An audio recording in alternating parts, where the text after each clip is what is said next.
Oke, pada pertemuan kali ini kita akan belajar terkait prinsip dasar dan landasan teoritis media pembelajaran.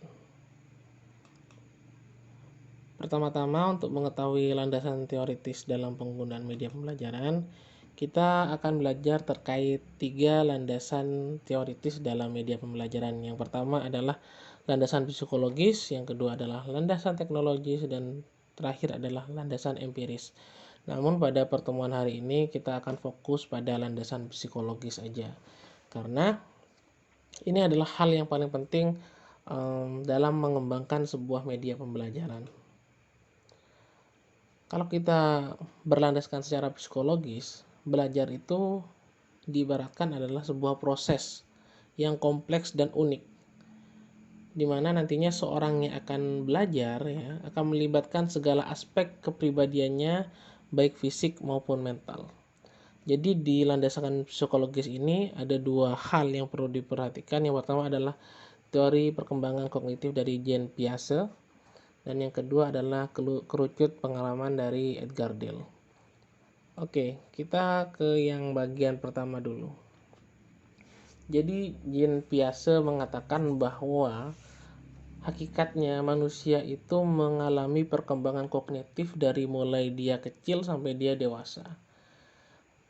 Kita ibaratkan ketika kita masih kecil, ketika seorang anak baru mengenal dunia. Jadi di situ adalah stage sensori motor. Jadi di sini bisa kita lihat.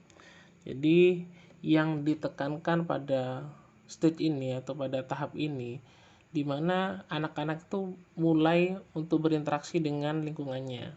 Kalau kalian pernah lihat anak bayi itu, kemungkinan media yang diperkenalkan orang tua untuk memperkenalkan lingkungan kepada anak bayi biasanya berupa mainan dan lain-lain yang bisa disentuh oleh anak bayi tersebut.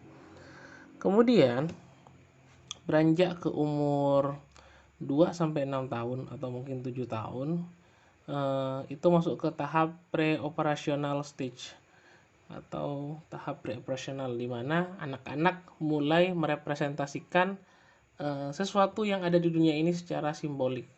Jadi mereka sudah mulai bisa mengimajinasikan segalanya.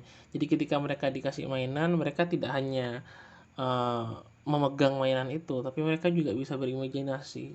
Sebagai contoh, ketika anak-anak diberikan boneka dan juga alat dokter-dokteran, mereka akan berpura-pura sebagai seorang dokter. Nah, kemudian selanjutnya, ketika anak udah mulai beranjak dewasa di umur 7-11 tahun atau mungkin 12 tahun, di situ tahapannya adalah constraint operasional. Jadi anak-anak udah mulai belajar bagaimana rules atau peraturan sebagai bentuk dari konservasi mereka. Jadi mereka sudah mulai bisa belajar. Nah, di sini pada tahap ini anak-anak itu belajar hal yang lebih kompleks daripada tahap preoperasional. Jadi mereka sudah mulai bisa mengeksperimenkan segala sesuatu berdasarkan prosedur yang ada dan lain-lain. Kemudian pada tahap terakhir, yaitu tahap formal operasional, di situ anak-anak udah beranjak remaja ya. Jadi di usia 12 tahun sampai dewasa, dia akan mulai berkonsentrasi dan memikirkan tentang masa depan dan bisa membaca situasi yang ada. Jadi ketika mereka remaja, anak-anak sudah mulai memikirkan masa depannya. Mereka ingin menjadi apa. Beda dengan cita-cita ya. Kalau cita-cita pada tahap constraint operasional, mungkin anak-anak sudah punya cita-cita. Namun memikirkan langkah ke depan itu baru dimulai pada umur 12 tahun ke atas. Nah, pada 4 tahap perkembangan kognitif ini, media yang disajikan harusnya berbeda-beda. Terkadang ada kesalahan. Misalkan ketika anak-anak itu di usia pendidikan anak usia dini, mereka diperkenalkan untuk mulai belajar membaca atau menghitung, yang sebenarnya hal itu baru akan dipelajari pada tahap konsep operasional gitu. Karena pada tahap itu anak-anak masih pada tahap preoperasional, mereka masih merepresentasikan segala sesuatu di dunia ini gitu, menggunakan simbol, imajinasi mereka bermain dan lain-lain. Jadi terkadang hal ini menjadi agak sedikit menjadi kasus gitu di Indonesia terutama, di mana anak-anak kecil sudah mulai diajarkan bagaimana cara membaca. Mereka tidak disuguhi media yang sesuai dengan umur mereka. Nah, ini teori yang pertama. Jadi media itu harus disesuaikan dengan umurnya. Tidak bisa kita memberikan mikroskop ke anak yang berusia 2 tahun sampai 6 tahun. Mereka tidak akan pernah bisa mengoperasikannya. Nah, jadi seperti itu landasan psikologisnya untuk media. Kemudian yang kedua, landasan psikologis untuk media adalah kerucut pengalaman Edgar Dale. Jadi kerucut pengalaman Edgar Dale ini mengatakan bahwa seseorang akan bisa menangkap sesuatu berdasarkan apa yang dia lakukan. Misalkan ya, di situ di dalam kerucut Edgar Dale bisa kita lihat di gambarnya ada read, hear, view image sampai seterusnya, sampai terakhir adalah do the real things. Jadi kalau kita lihat persentasenya, ketika orang membaca, dia hanya akan mengingat 10%. Jadi dia hanya mengingat 10% apa yang mereka baca. Ketika mereka mendengar, dia hanya akan mengingat 20%. Ketika dia melihat gambar atau melihat video, dia hanya akan mengingat 30% dari apa yang mereka lihat. Dan seterusnya. Nah, bagaimana caranya agar orang itu mengingat? Nah, mereka harus mensimulasikan ataupun melakukan hal yang nyata. Maka mereka akan bisa mengingat 90% apa yang mereka lakukan.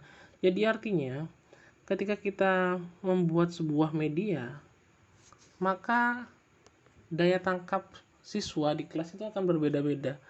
Tergantung bagaimana seorang anak di dalam kelas itu menggunakan media tadi. Apakah media tadi hanya dibaca, atau mungkin hanya didengar, atau mungkin hanya dilihat, dan lain-lain.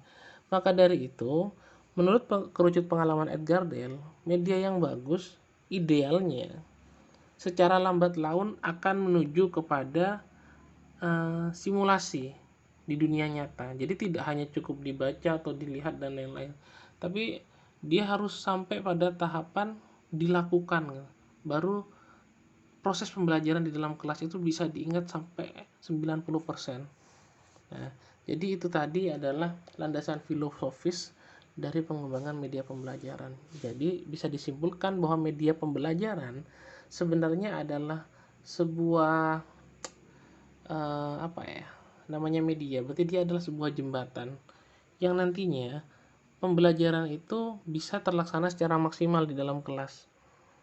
Ketika pembelajaran hanya ada seorang pengajar dan seorang siswa, maka pembelajaran itu tidak akan pernah terlaksana secara maksimal. Maka dari itu perlu sebuah media untuk memaksimalkan pembelajaran di dalam kelas. Namun perlu diingat, penggunaan media harus disesuaikan dengan umur dari anak.